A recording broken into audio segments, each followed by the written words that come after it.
अग्निहोत्र का भस्म ये सारे विश्व में एक बहुत ही उपयोग में लाया जाने वाला एक वस्तु है। अग्निहोत्र के भस्म के बहुत सारे आश्चर्यकारक परिणाम सभी लोगों ने देखे हैं, देश में भी देखे हैं, विदेश में भी देखे हैं। जहाँ तक मैं समझता हूँ काफ़ी लोगों ने इसके ऊपर वैज्ञानिक रिसर्च भी किया है, लेकिन मैंने अपने आप में एक अनुभव किया था, उसको आज मैं साझा करना चाहूँगा। मैं महाबलेश्वर गया था। महाबलेश्वर में एक महाबलेश्वर से थोड़ा ऊपर एक जगह है जिसको क्षेत्र महाबलेश्वर ऐसा कहते हैं। वहाँ में पूना के बहुत ही पुराने, बहुत ही श्रद्धावान और बहुत ही पूर्णतया श्री जी के चरणों में नतमस्तक हुए श्री गंदे साहब, इनके साथ गया था। वहाँ पे हमने कुछ प्रचार किया, बहुत वर्षों पुरानी बात है।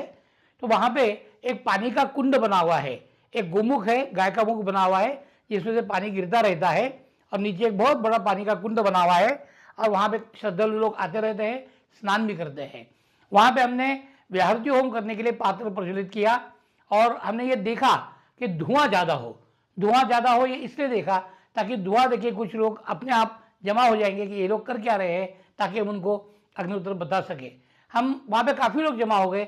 गंदे साहब ने अग्निहोत्र की पूरी जानकारी दी, कुछ लोगों के कुछ सवाल थे, सवाल जवाब भी हुए, प्रश्नों का उत्तर दिया गया, शंका समाधान किया गया, काफ़ी समय उसमें बीत गया।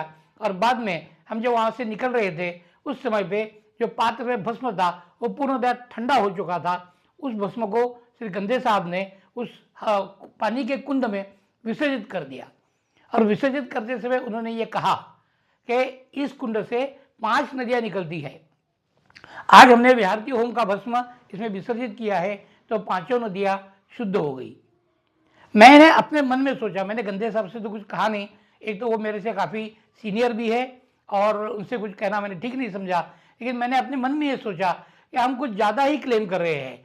भस्म हो कि कितना होगा, व्याहृति होम तो किया है, थोड़ा बहुत भस्म है, पानी का कुंड ही बहुत बड़ा है, काफ़ी बड़ा है, इसी पूरे पानी के लिए भस्म पर्याप्त नहीं होगा, तो इसमें से आगे निकलने वाली 5 नदियों में ये भस्म कैसे पर्याप्त होगा। ये मेरे मन में शंका थी, मैंने बोला कुछ नहीं।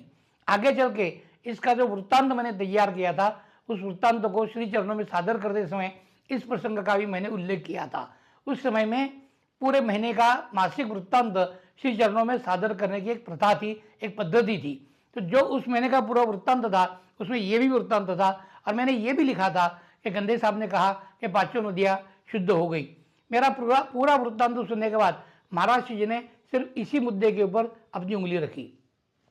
उन्होंने कहा कि ये भस्म इसमें आपने विसर्जित किया, ये बहुत अच्छा हो गया, क्योंकि जब ये भस्म इसमें विसर्जित किया तो इस कुंड से निकलने वाली 5 नदियाँ जो है, 5 की 5 नदियाँ संस्कारित हो गई है, संस्कारित हो गई है।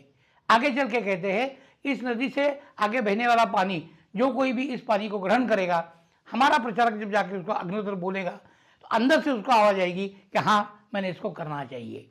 ये प्रभाव है अग्निहोत्र के भस्म का, जो परम सदगुरु श्री गजानन महाराज यानी हमारे श्री जी, इन्होंने खुद बताया है। नमस्कार।